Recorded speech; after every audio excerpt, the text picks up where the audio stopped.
The rain fell in cold sheets across the valley, turning the dirt road into rivers of mud. Sir Edmund of Ashford rode alone, his horse trudging through the mire with its head low.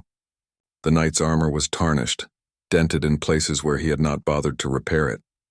His cloak hung heavy with water, and his eyes stared ahead at nothing in particular. 3 months had passed since the Battle of Brackenmore.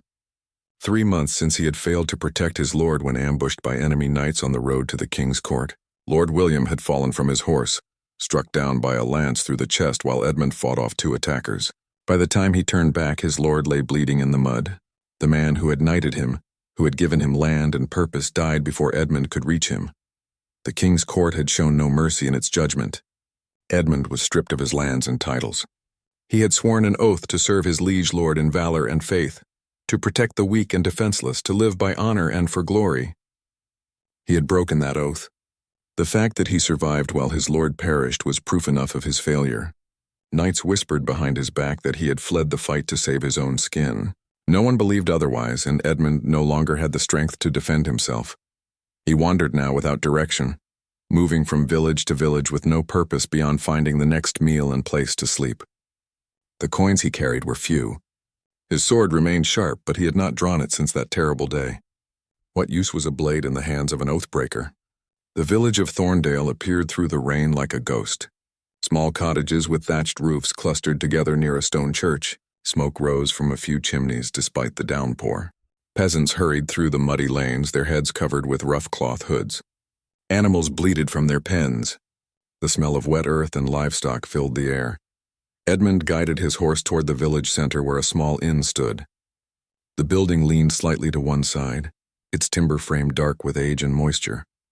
A wooden sign hung above the door, showing a faded painting of a barrel. He dismounted, his legs stiff from hours in the saddle, and tied his horse to a post under a small overhang that offered some protection from the rain. Inside, the inn was dim and smoky.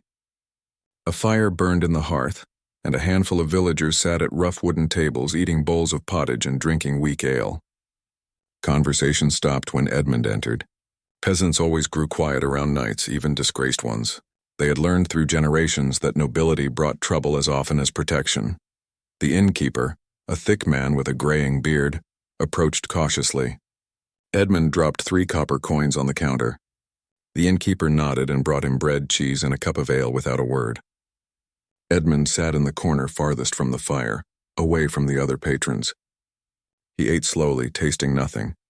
The door burst open and a young woman stumbled inside, soaked through to the skin. She could not have been more than 20 years old, with dark hair plastered to her face and mud covering her simple woolen dress.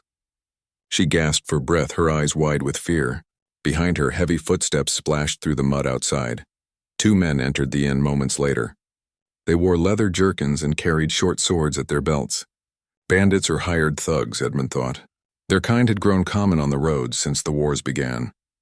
With so many knights away fighting for the king or dead on battlefields, lawless men took what they wanted from villages too weak to resist. The larger of the 2 men grabbed the young woman by the arm.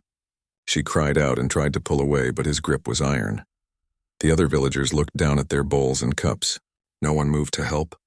These were peasants who worked the land from dawn to dusk just to survive. They knew better than to challenge armed men. Edmund watched from his corner. His hand did not move toward his sword. This was not his concern. He was no longer a knight who protected the weak. He was nothing. The young woman's eyes found his across the room. She stared at him, and in that stare, Edmund saw something he had not expected. Not pleading or fear, but recognition. She saw the armor beneath his cloak, the sword at his side. She saw what he once was, and she looked at him as if he still had the power to be that man. The larger bandit struck her across the face. The crack of flesh on flesh echoed in the small room. The woman fell to her knees, blood running from her split lip. Edmund stood. The chair scraped against the wooden floor. Every eye in the room turned to him, but he saw only the young woman kneeling in the mud tracked across the inn's floor. He saw Lord William falling from his horse. He saw his own failure written in blood and broken oaths. The sword cleared its scabbard with a metallic whisper that filled the silent room. Edmund held the blade steady, its point directed at the 2 bandits. The steel caught the firelight, gleaming despite the tarnish that marked months of neglect. The larger bandit released the young woman's arm and stepped back, his hand moving to the short sword at his belt. The innkeeper pressed himself against the wall behind his counter. The other patrons remained frozen at their tables, barely breathing. Violence between armed men was swift and brutal, and innocent villagers often died when such things erupted in enclosed spaces. The bandit leader was a broad man with a scar running from his left eye to his jaw. He studied Edmund with the practiced eye of someone who had fought many times before. He saw the quality of the knight's armor beneath the worn cloak, noted the balance with which Edmund held his longsword, and recognized the stance of a trained warrior. His companion was younger, perhaps barely 20, with nervous hands that fidgeted near his weapon. The scarred man held up his hand, stopping the youth from drawing his blade. There was no profit in fighting a knight, even a disgraced one, for the price of one village girl. The bandit leader smiled, showing teeth stained dark with rot. He spoke in the rough accent of the northern counties. They had come to collect a debt, he explained. The girl's father owed money to their master, a local lord who controlled 3 villages in the valley. The debt had gone unpaid for 2 seasons. Their master had granted them permission to take whatever they wished as payment. The girl would fetch a good price at the market town, where merchants always sought young women to work as servants. Edmund did not lower his sword. The story might be true or false. It did not matter. He had seen enough of the world to know that debts between nobility and peasants were rarely just. A bad harvest, an illness, an unexpected tax demanded by the king's tax collectors, any of these could plunge a village family into debt they could never repay. The system was designed to benefit lords and crush those who worked the land. The young woman remained on her knees, one hand pressed to her bleeding lip. She did not look at Edmund now. Her eyes were fixed on the floor, as if she had already accepted whatever fate awaited her. That resignation struck Edmund harder than any blow. He had seen that same look on the faces of villagers caught between warring lords, peasants whose crops were burned by passing armies, children orphaned when their fathers were conscripted and never returned. The scarred bandit made his final offer. The knight could sheath his sword and return to his meal. They would take the girl and leave peacefully. No blood would be spilled. The innkeeper would not lose customers. The village would not suffer. It was the practical solution, the one that preserved order and respected the rights of property and debt. Edmund thought of his oath. A knight was sworn to protect the weak and defenseless, to be merciful to those in need, to honor women and serve justice. Those words had been burned into his soul during his vigil before his knighting ceremony. He had knelt all night in the chapel at Ashford Castle, his sword laid across the altar, praying to God that he would be worthy of the honor about to be bestowed upon him. He had failed that oath when Lord William died. The court had been right to strip him of his lands and title. He was no longer worthy to be called a knight. But standing in that smoky inn with the rain hammering against the roof, Edmund realized something that had eluded him during months of wandering. The oath was not about worthiness. It was about choice. Edmund stepped forward.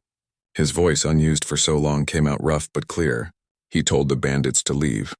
The girl would remain in the village. If they wished to dispute the matter, they could settle it with steel. The scarred man's smile vanished. His hand closed around his sword hilt. The younger bandit drew his weapon, the blade scraping against the leather scabbard. Edmund moved before either man could fully prepare themselves. His longsword swept in a high arc that forced the scarred bandit to stumble backward, nearly tripping over a stool. Edmund pivoted, his movements flowing with the muscle memory of countless hours of training. He struck the younger bandit's sword aside with a ringing clash of metal, then slammed his shoulder into the youth's chest. The bandit crashed into a table, sending cups and bowls flying across the floor. The scarred man recovered and lunged forward, his short sword aimed at Edmund's side.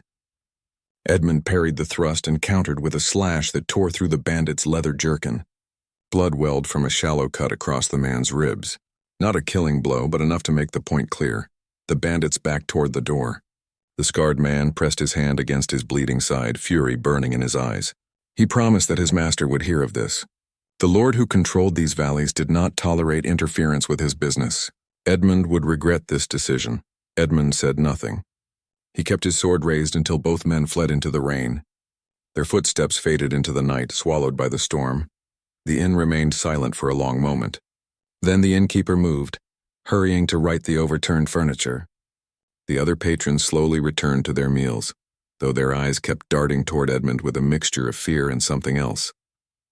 Respect, perhaps, or maybe just surprise that anyone would risk a local lord's anger for the sake of a village girl. Edmund sheathed his sword and turned to the young woman. She had risen to her feet and now stared at him with an expression he could not read. Her lip had stopped bleeding, though the bruise was already darkening her cheek. She was thin, as all peasants were, her hands rough from years of labor in the fields. Her dark eyes held an intensity that seemed out of place in someone so young. She spoke her name. Clara. Her father farmed land outside the village, she explained. He had fallen ill last winter and could not work for 3 months. The harvest had been poor even before his illness. They had borrowed coin from Lord Blackwood's steward to buy seed for spring planting. But the summer had brought too little rain, and half their crops withered in the fields. Now the debt had come due and they had nothing to pay it with. Edmund listened. He had no answers for her. He could fight off 2 bandits, but he could not change the way the world worked. Lords owned the land. Peasants worked it. Debts were collected. That was the order of things, sanctioned by law and custom and the church itself. Clara wiped the blood from her mouth. She asked Edmund where he came from, what he was doing in Thorndale. He gave her no answer, turning back to his table in the corner. She followed him anyway, uninvited, and sat across from him. The innkeeper brought her a cup of ale without being asked. She drank it slowly, studying Edmund over the rim of the cup. She told him that she knew what he was. Not just a knight, but a lost one. She could see it in the way he moved, the way he held his sword as if it were both familiar and foreign at the same time. She said that her brother had been a soldier once before he died in the king's wars. He had that same look when he returned from the fighting, the look of a man who no longer knew his place in the world. Edmund wanted to tell her to leave him alone. He wanted to mount his horse and ride away from Thorndale before Lord Blackwood's men returned in greater numbers. He wanted to disappear into the rain and never think about oaths or honor or the weight of choices again. But Clara kept talking, her voice steady despite the bruise on her face. She spoke of her village, of the people who lived here. Families who had farmed the same land for generations. Children who would grow up to work the fields just as their parents and grandparents had done. Good people who asked for nothing except to be left in peace, but who never found it because the world was full of men who took what they wanted by force. The rain continued to fall outside. Edmund sat in silence, listening to a village girl remind him of truths he had tried to forget. Edmund woke before dawn to the sound of roosters crowing. He had slept poorly on the narrow bed in the inn's upper room, his dreams filled with the faces of dead men. The rain had stopped sometime during the night, leaving the world outside cold and damp. Gray light filtered through the single small window. He dressed quickly and descended the narrow stairs to the common room. The innkeeper was already awake, stirring a pot of pottage over the fire. The smell of boiled oats and turnips filled the air.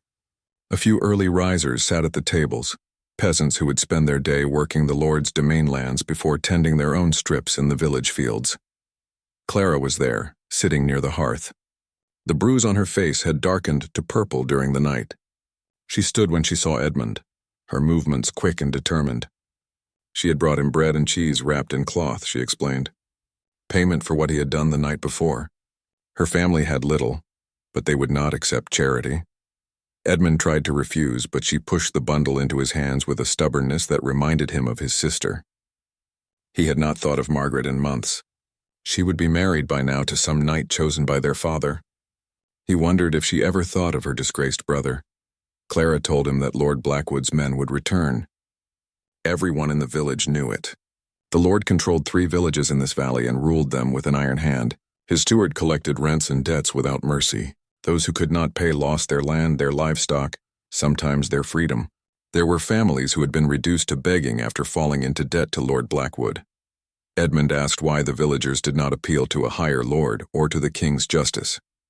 Clara laughed, a bitter sound that held no humor. The king was far away, fighting wars in France. The lords who might have checked Blackwood's power were either dead or had gone to serve in those wars. The local manor courts were run by Blackwood's own men. There was no justice for peasants who could not pay for it. She walked with him to the stable where his horse waited. The animal had been fed and watered. Edmund suspected Clara had paid the stable boy from her own meager resources. He led the horse into the muddy street, intending to mount and ride away from Thorndale before trouble arrived. Clara caught his arm. Her grip was surprisingly strong for someone so thin. She asked him to stay just for a few days. Her father wanted to meet him, she said. The village needed someone who could stand against Lord Blackwood's men. Not forever, just long enough for people to bring in the autumn harvest and store enough food to survive the winter. Edmund pulled his arm free. He told her he was not the man she thought he was. He was no hero, no champion of the weak. He had failed everyone who ever depended on him. The best thing he could do for her village was to leave before Lord Blackwood's anger fell upon it. But even as he spoke the words, he knew he would not leave. Something had changed when he drew his sword in the inn. For 3 months he had been dead inside, going through the motions of living without purpose or hope. The moment he chose to defend Clara, something had awakened. Not redemption, not yet, but the possibility of it. Clara seemed to sense his hesitation. She told him her father's farm was half a mile outside the village, past the church and through the woodlands to the south. If he changed his mind, he would be welcome there. Then she turned and walked away, her bare feet splashing through the mud. Edmund stood in the street holding his horse's reins. Villagers moved around him, beginning their daily work. A blacksmith opened his workshop, the clang of hammer on anvil ringing out across the village. Women carried water from the well in wooden buckets. Children chased chickens between the cottages. The rhythms of village life continued as they had for generations, indifferent to the struggles of individual men. He thought of Lord William, his mentor and liege lord. William had been a hard man, but a just one. He had taught Edmund that nobility was not about titles or land. It was about duty. A lord owed protection to his people. A knight owed his strength to those who had none. When you accepted the privileges of rank, you accepted its obligations. Edmund had failed that duty once. Lord William had died because Edmund had not been strong enough or fast enough or good enough. The shame of that failure would never leave him. But perhaps shame was not the same as judgment. Perhaps a man could fail and still choose to try again. He led his horse through the village toward the church. The building was small but solidly built of gray stone, with a wooden cross mounted above the door. The churchyard was filled with simple wooden markers, showing where generations of villagers lay buried. A priest in a worn brown robe was sweeping leaves from the church steps. The priest looked up as Edmund approached. He was an old man with white hair and a face weathered by years of outdoor labor. He greeted Edmund with the cautious courtesy that common folk always showed to armed nobility. Edmund asked about the village, about Lord Blackwood and the debts he claimed. The priest's expression hardened. Lord Blackwood had inherited his lands 5 years ago when his father died. The old lord had been stern but fair, the priest explained. The new lord was different. He spent his time and money on tournaments and feasts while his steward squeezed the villages for every penny. Families who had farmed the same land for generations were being driven off because they could not meet the increased rents and arbitrary fees. Edmund asked if the church had intervened. The priest looked away, shame evident in his face. The bishop was Lord Blackwood's cousin. Complaints to the church went unheard. The priest did what he could, providing food from the church stores to families in need, but it was never enough. Every season saw more people leaving the village, seeking work in the towns or simply disappearing into the forests to live as outlaws. The conversation was interrupted by the sound of horses. Edmund turned to see a group of riders entering the village from the north road. There were 10 of them, mounted on war horses and wearing chainmail under their cloaks. At their head rode a man in fine armor bearing Lord Blackwood's colors, a black wolf on a red field. The villagers scattered, retreating into their homes and workshops. Doors slammed shut. The street emptied within moments, leaving only Edmund and the priest standing before the church. The riders approached at a walk, their horses' hooves churning the mud. The leader was a knight, Edmund saw, a man of perhaps 40 years with gray in his beard, and the bearing of someone who had fought in many battles. He wore a sword at his hip and carried a lance with Blackwood's banner. His eyes fixed on Edmund with professional assessment. The knight identified himself as Sir Robert, captain of Lord Blackwood's household guard. He had come to collect the girl Clara and to address the matter of a stranger who had interfered with his lord's business. His voice was calm, almost friendly, but the threat beneath the words was clear. Edmund stepped forward away from the church. He would not let this confrontation spill into the holy ground if he could help it. He told Sir Robert that the girl was under his protection now. If Lord Blackwood had a grievance, he could bring it to Edmund directly. Sir Robert smiled. He asked Edmund's name and title.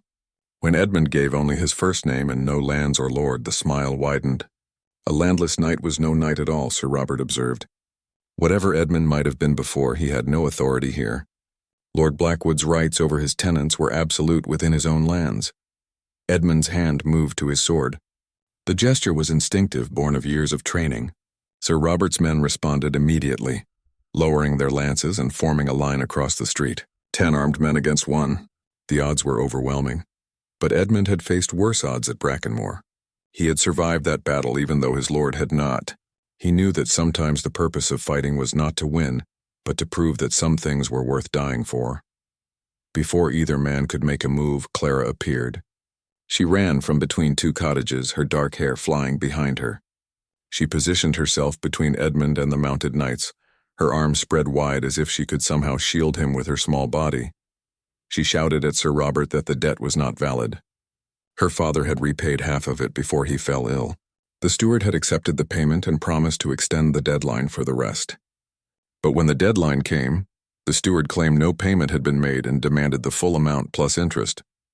It was fraud, she declared. Her voice rang across the silent village. Sir Robert's expression did not change. He said that the steward's records showed no such payment. Without proof, the girl's claims were worthless. He ordered his men to seize her. The steel sang as it left the scabbard. Edmund's sword caught the morning light, a flash of defiance in the gray dawn. Sir Robert raised his hand, stopping his men from advancing. The knight studied Edmund with new interest, reassessing the situation before him. Clara remained frozen between the armed men and Edmund. Her eyes were wide, not with fear for herself, but with fear of what she had unleashed. The village street was silent except for the nervous stamping of horses and the creak of leather armor.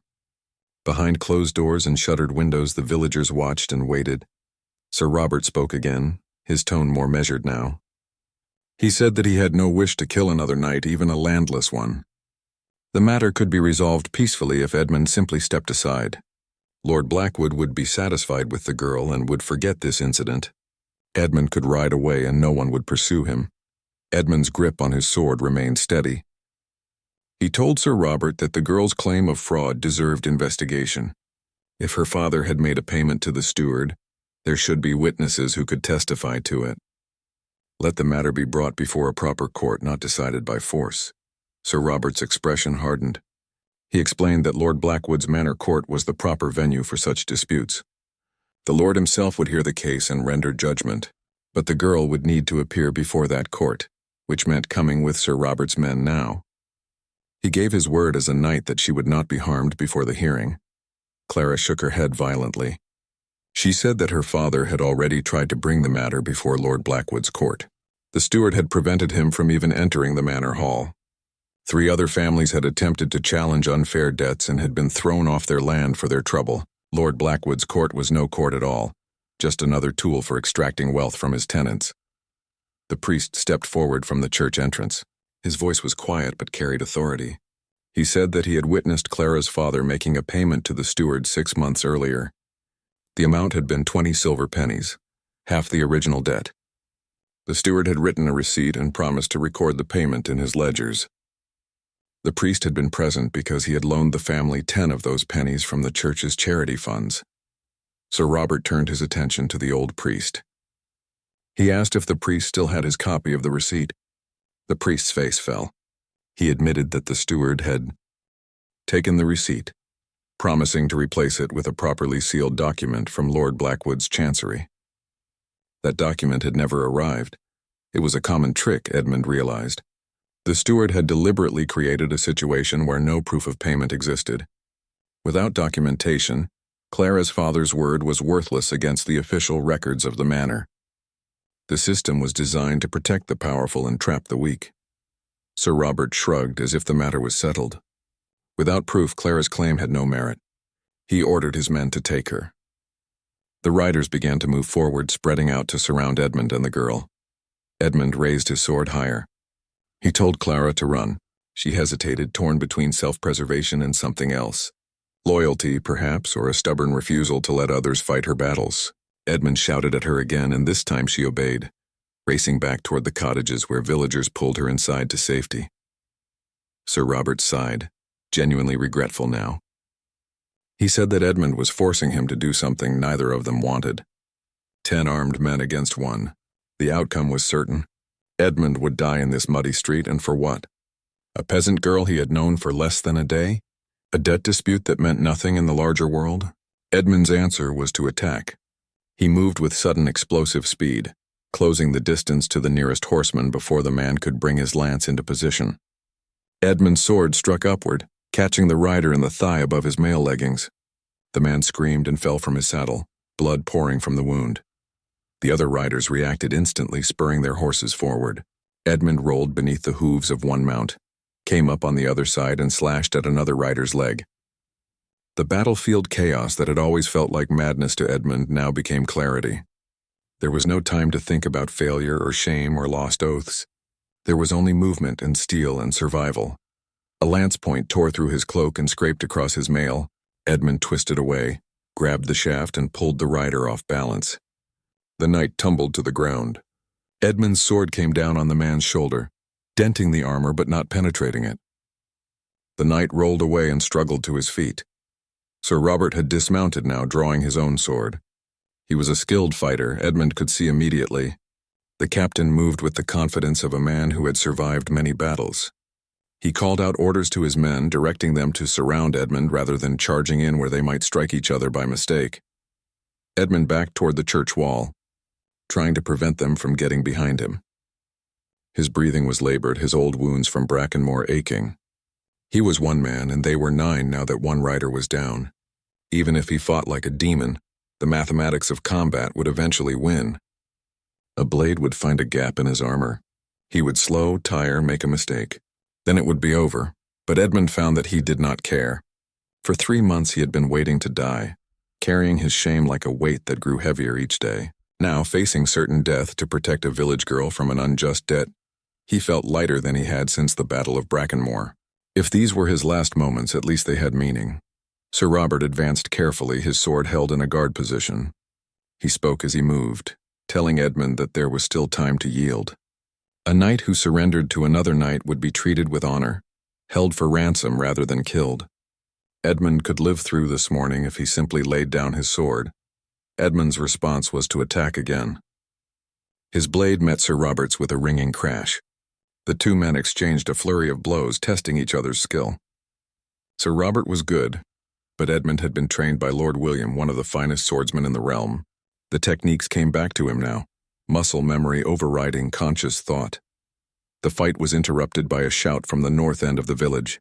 A rider appeared, galloping hard, his horse lathered with sweat. He wore Lord Blackwood's colors and carried a sealed message. Sir Robert called for a halt, stepping back from Edmund while keeping his sword raised. The messenger dismounted and handed the sealed parchment to his captain. Sir Robert broke the seal and read quickly. His expression shifted from annoyance to surprise to something darker. When he finished reading, he looked at Edmund with new calculation. He said that Lord Blackwood commanded his immediate return to the manor. A messenger had arrived from the king's court with news of great importance. All available knights were to attend Lord Blackwood immediately. Edmund did not lower his sword. He asked what this meant for Clara and her family. Sir Robert folded the message and placed it in his belt. He said that the matter of the debt would be postponed until Lord Blackwood returned his attention to village affairs. It might be days or weeks before the issue was raised again. It was not justice, but it was time. Time for Clara's father to recover from his illness. Time to bring in what remained of the harvest. Time to perhaps find some way to prove the payment had been made. Edmund nodded slowly, accepting the temporary reprieve. Sir Robert sheathed his sword and ordered his men to mount. The wounded rider was helped onto his horse by his companions. Before riding away, Sir Robert turned back to Edmund one final time. He said that they would meet again, and when they did, the outcome would be different. Lord Blackwood did not forget those who challenged his authority. Edmund watched them ride north until they disappeared into the forest. Only then did he lower his sword. His arm was shaking from exertion and the aftermath of battle fever. The priest approached cautiously. offering him water from a wooden cup. Edmund drank gratefully, the cold liquid washing away the taste of fear and ash. Clara emerged from one of the cottages, followed by a dozen villagers. They stared at Edmund with expressions ranging from awe to terror. He had fought 10 armed men for them. He had given them time. But he had also brought Lord Blackwood's wrath down upon their village more surely than any deed ever could. Edmund sheathed his sword and walked to his horse. He needed to leave now before Sir Robert returned with more men. Every moment he stayed in Thorndale increased the danger for these people. Clara caught up with him as he untied his horse's reins. She grabbed his arm again, that same fierce grip. She said that he could not leave now. Her voice was urgent, almost desperate. Edmund asked why he should stay. He had made everything worse, not better. When Lord Blackwood returned his attention to the village, his anger would fall on everyone, not just Clara's family. The wise thing, the only thing, was for Edmund to disappear before that happened. But Clara shook her head. She said that the villagers had been living in fear of Lord Blackwood for 5 years. They had watched families driven from their homes, seen friends reduced to begging, endured the steady grinding away of their rights and dignity. Edmund had shown them something they had forgotten. That resistance was possible, that someone could stand against power and survive, even if only for a moment. She asked him again to come to her father's farm, to meet the people he had defended, to understand what he had begun here, whether he intended to or not. Edmund looked into her dark eyes and saw the same thing he had seen in the inn. Not pleading or desperation, but recognition. She saw who he had been and who he might be again. He followed her out of the village, leading his horse through the muddy lanes toward whatever came next. Clara's father lived in a small farmhouse built of timber and wattle and daub, its thatched roof sagging in the middle from years of rain and snow. The building stood at the edge of cleared land where strips of grain had been harvested, leaving only stubble and mud. Beyond the fields, dense forest pressed close, dark and forbidding. The farmhouse consisted of a single large room with a dirt floor and a central hearth. Smoke rose through a hole in the roof. A few chickens pecked at the ground near the doorway. A small vegetable garden grew on one side of the building. The plants withered and browned from the early frost. Clara's father sat on a rough wooden bench outside the house, wrapped in a wool blanket despite the afternoon sun. He was a thin man, his face gaunt from illness and worry. His hands trembled slightly as he rose to greet Edmund. His name was Thomas, and he had worked this land for 30 years, just as his father had before him. Thomas offered Edmund bread and ale with the careful courtesy of a man who understood the weight of debt, both financial and social. Edmund had defended his daughter, risked his life against Lord Blackwood's men.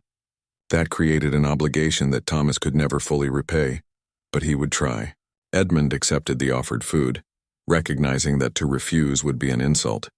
They sat together while Clara tended to the evening chores, feeding the chickens and drawing water from the well. Thomas spoke of his farm, of the years when the harvests had been good and his family had lived comfortably. He had been a free tenant, not a serf, holding his land in return for rent paid in coin and grain. The arrangement had worked well under the old lord, but when Lord Blackwood inherited, everything changed. The rents increased sharply. New fees appeared, charges for using the lord's mill to grind grain, for pasturing animals on common land, for gathering wood from the forest. Thomas had managed for the first few years by working harder and cutting back on everything except essentials. Then came his illness, a fever that lasted 3 months, leaving him too weak to work the fields. Clara had tried to manage alone, but she was just one person, and women received lower wages than men for the same labor. They fell behind on the rent. The steward had offered them a loan at interest, the only way to buy seed for spring planting. Thomas had made the payment that Clara mentioned, scraping together 20 silver pennies from selling their pig, borrowing from neighbors and accepting charity from the priest. He had given the money to the steward in the priest's presence, receiving a written receipt. But when the rest of the debt came due, the steward claimed no payment had been made. The receipt Thomas held was declared a forgery, though Thomas could not write and had no way to forge anything. Edmund listened in silence. The story was not unusual. Throughout the realm, lords were finding ways to extract more wealth from their tenants. The wars in France required money. The king demanded taxes. Lords needed revenue to maintain their households, pay their own debts, and compete in the displays of wealth that marked their status. The easiest source of that money was the land and the people who worked it. Thomas asked Edmund what would happen when Sir Robert returned. Edmund gave him an honest answer. Lord Blackwood would not forget this challenge to his authority. The debt would be collected, possibly with additional penalties. If Thomas could not pay, he would lose his farm. Clara might still be taken as payment, sold to cover the debt, or forced into service in Lord Blackwood's household. Clara returned from her chores, her face set with determination. She said that she had been thinking about what the priest had said. If the payment had been recorded in the steward's original ledger, there might be proof.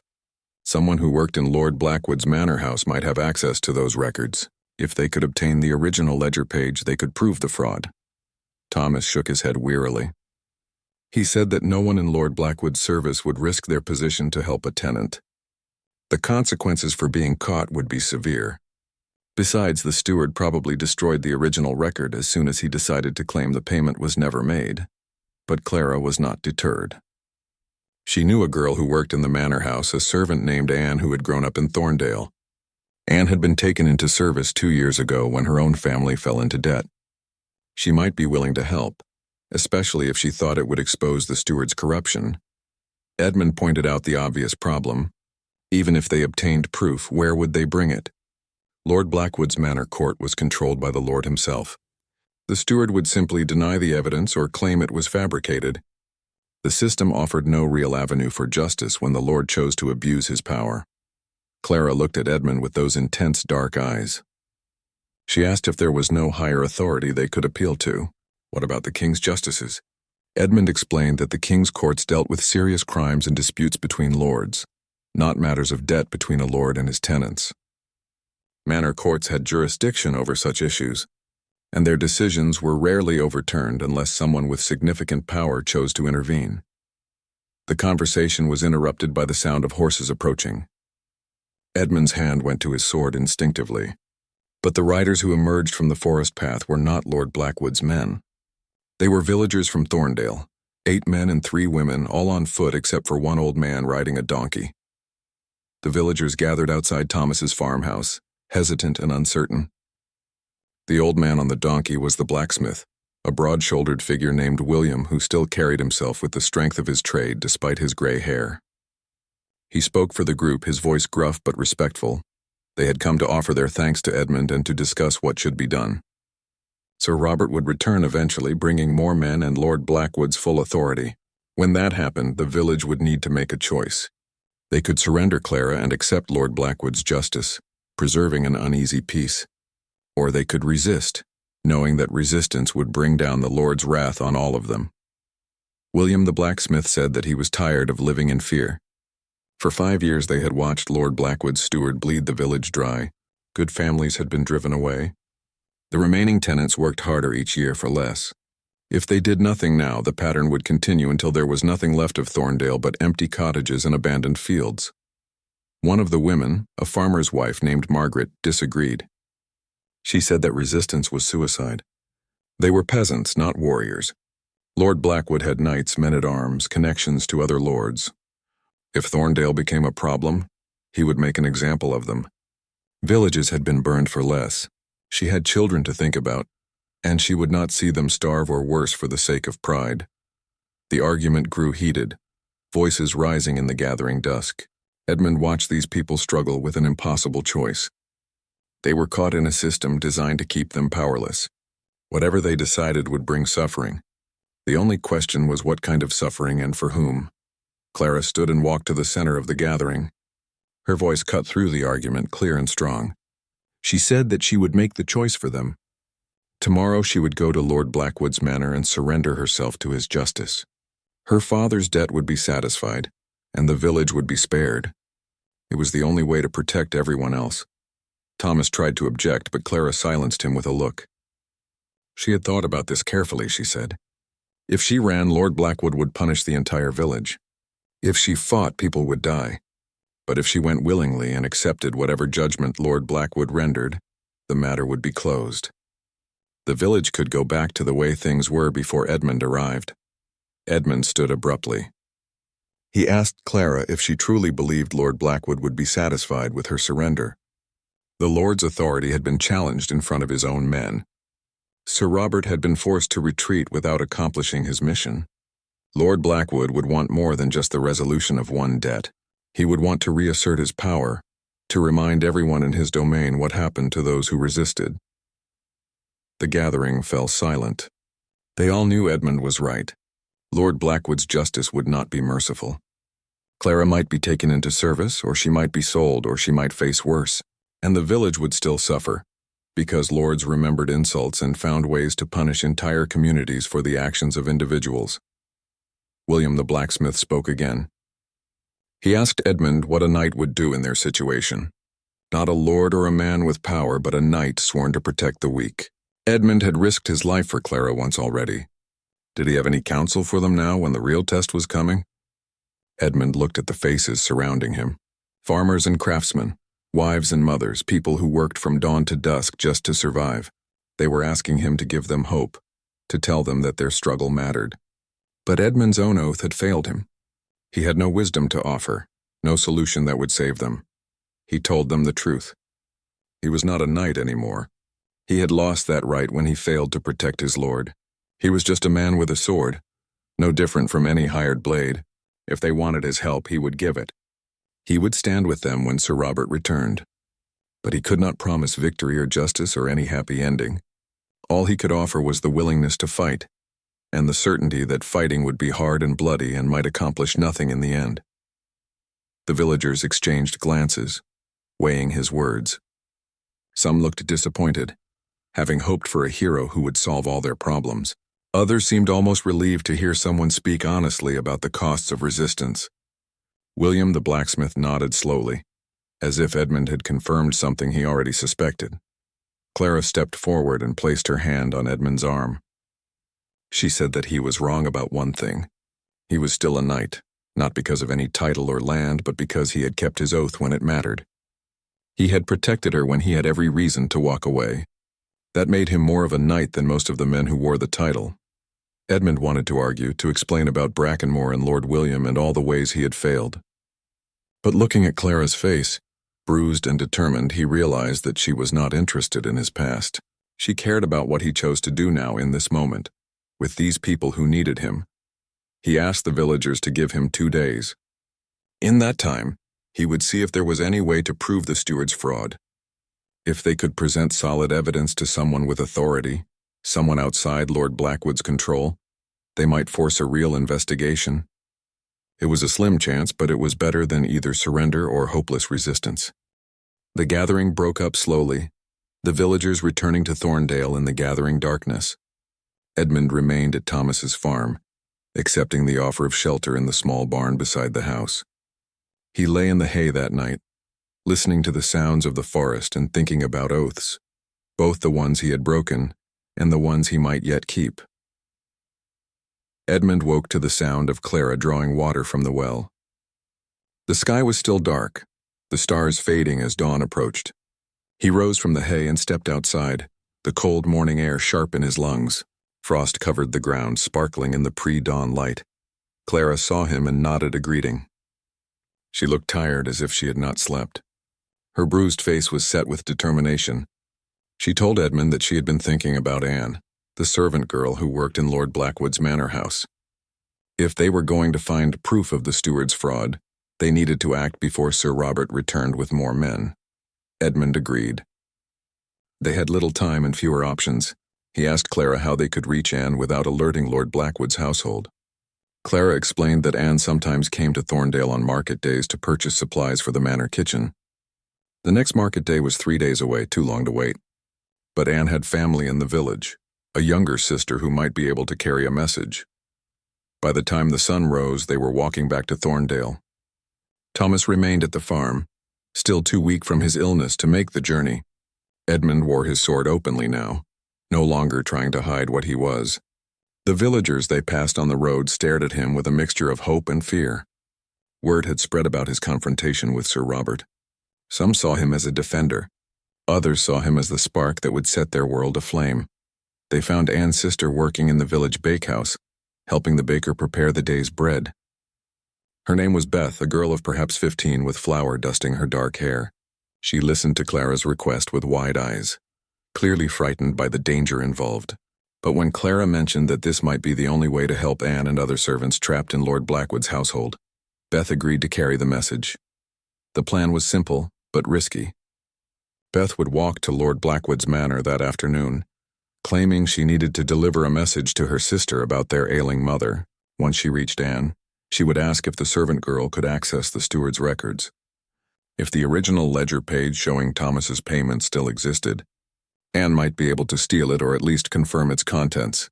Edmund did not like relying on a young servant girl to take such a risk, but Clara reminded him that they had no other choice. The manor court records would be kept in the steward's office, heavily guarded and inaccessible to outsiders. Anne was their only hope of obtaining evidence before Lord Blackwood's full attention returned to the matter of Clara's family. While Beth prepared for her journey, Edmund walked through Thorndale, observing its layout and defenses. The village had none. No walls, no ditch, not even a palisade fence. The cottages were scattered along muddy lanes, vulnerable to anyone with weapons and the will to use them. If Lord Blackwood decided to punish the village, there would be no way to stop him. William the blacksmith found Edmund near the village well. The old craftsman asked what Edmund planned to do if they could not obtain proof of the fraud. Edmund gave him an honest answer. Without evidence, they had no legal recourse. Lord Blackwood's authority within his own manor was absolute. The only options would be submission or armed resistance, and resistance by unarmed villagers against trained men-at-arms would be a slaughter. William nodded grimly.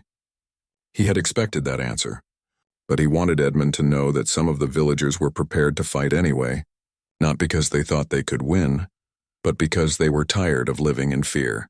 If they were going to lose everything eventually, at least they could face that end on their feet rather than their knees. Edmund understood the sentiment. He had felt the same way when he drew his sword in the inn. Sometimes the choice to fight was not about victory, but about refusing to accept defeat without resistance. But he also knew the cost of such defiance. He had seen villages burned, families destroyed, children left orphaned. The bravery of desperate people rarely changed outcomes when power was so unevenly distributed. Beth left for Lord Blackwood's manor in the early afternoon, carrying a basket of bread as a gift for her sister. Edmund watched her disappear down the north road, feeling the weight of responsibility for whatever happened next. He had set this in motion when he defended Clara. Now others were taking risks because of his choice. The weight was agonizing. Edmund spent the afternoon helping Thomas repair a section of fence around his vegetable garden. The work was simple and repetitive, giving his hands something to do while his mind churned through possibilities. Clara worked nearby, mending clothes with swift, practiced movements. They spoke little, each lost in their own thoughts. Beth returned just before dusk, running hard enough that she was gasping for breath when she reached Thomas's farm. Edmund and Clara rushed to meet her. The girl's face was pale with fear and excitement. She had spoken to Anne, she reported. Her sister had been terrified by the request but had agreed to help. Anne had access to the steward's office when she cleaned it each morning. She would search for the ledger and try to find the page recording Thomas's payment.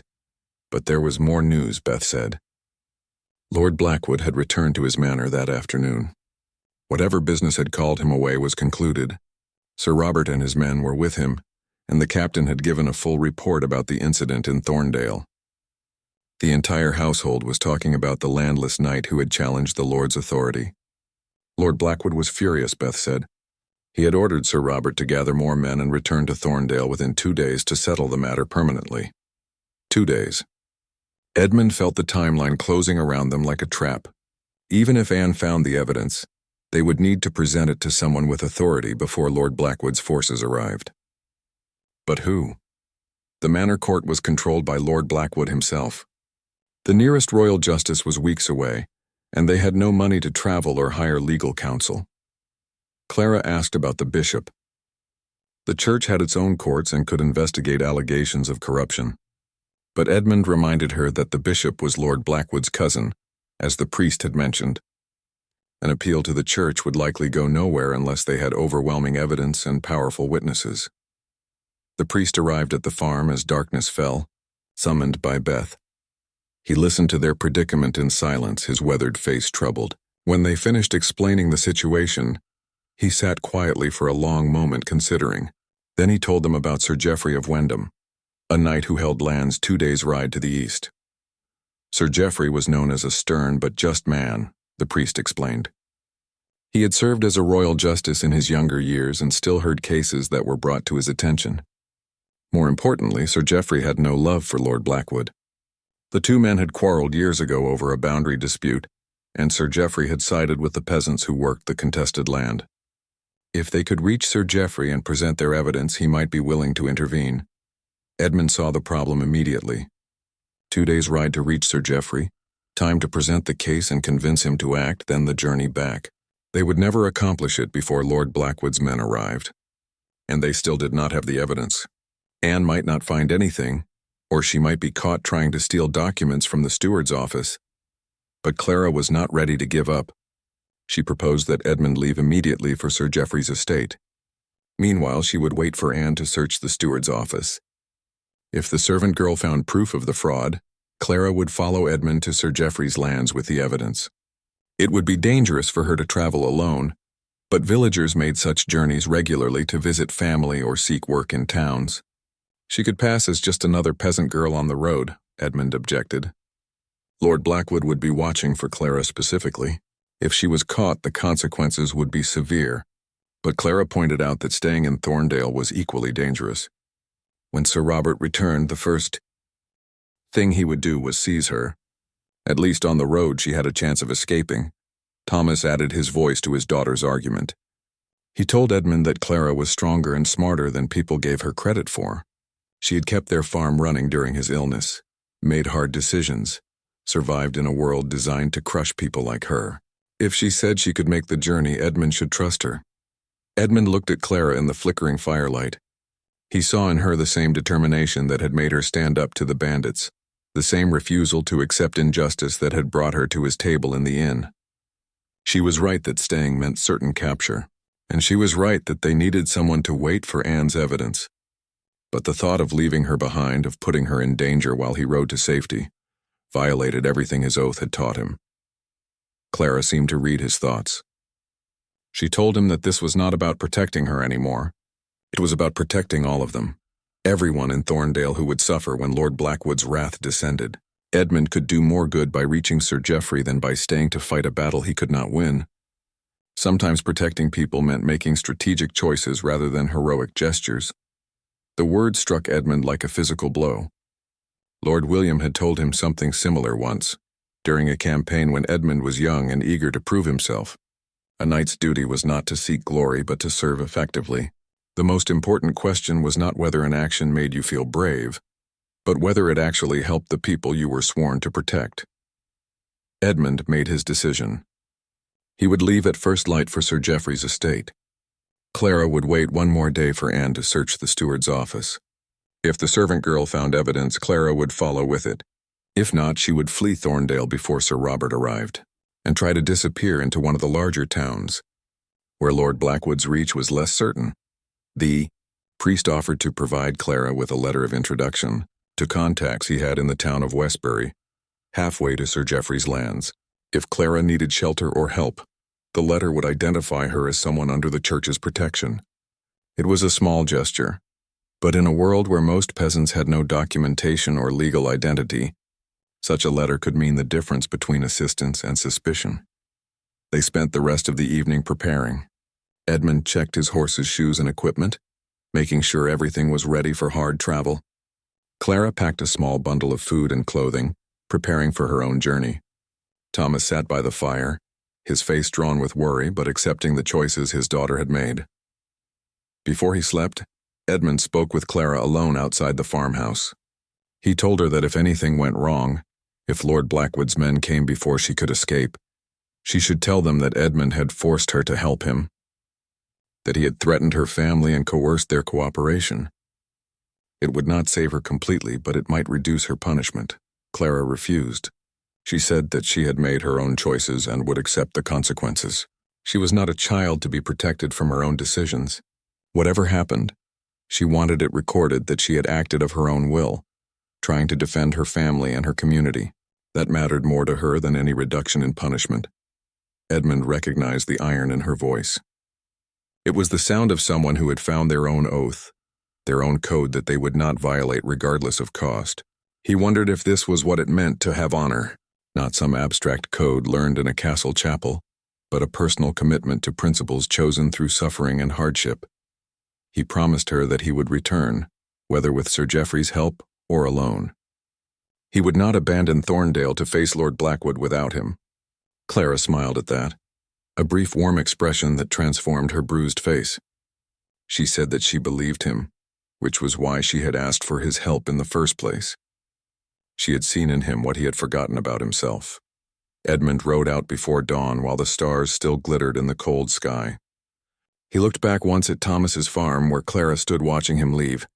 Then he turned his horse east toward Sir Geoffrey's lands and whatever uncertain future awaited them all. The 2-day ride gave Edmund time to think about oaths and honor and the difference between the knight he had been and the man he had become. He had failed Lord William at Brackenmore.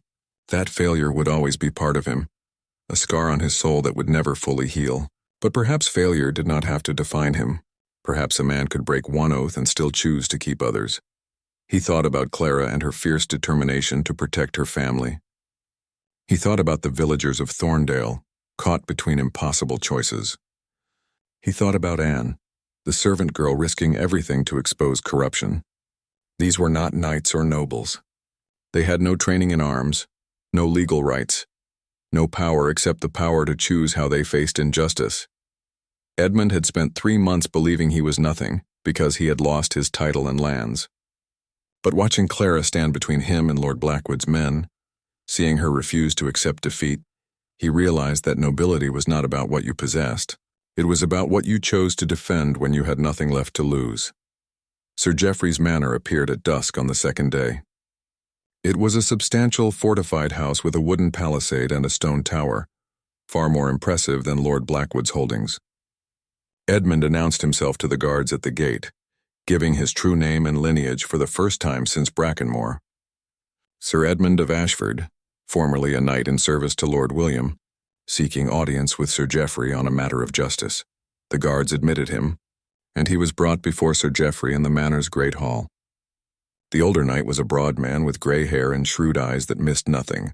He listened to Edmund's story without interruption, his expression unreadable.